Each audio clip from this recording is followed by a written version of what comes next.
So Dr. Heim, please answer yes or no. Are you a general and trauma surgeon? Yes, ma'am. And when you graduated from medical school, like every other doctor, did you take the Hippocratic Oath? Yes, ma'am. And does that oath include a promise to, quote, respect the privacy of patients? Yeah, probably. It does. I can does. provide it to you if you need a refresher. And if you or your colleagues had a patient who decided not to undergo surgery because of its side effects, would you keep that decision confidential in compliance with your oath? Yes. And if there was a late-stage cancer patient who didn't want to undergo aggressive chemotherapy, should any doctor keep that decision confidential in compliance with the oath? Absolutely.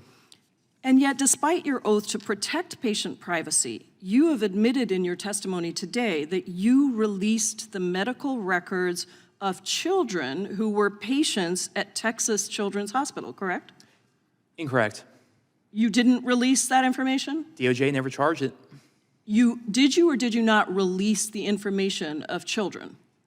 No, not any identifiable patient information. No. Actually, are you aware that the HIPAA violations do not just say you can redact a name, you actually have to redact multiple? Everything I released was HIPAA compliant as confirmed by the DOJ's charges. The removal of a patient's name alone is not enough to satisfy HIPAA's privacy rule requirements. The privacy rule requires de-identified health information to be stripped of 18 specific identifiers. Did the children and their parents give you consent to release those records? I was, no. No.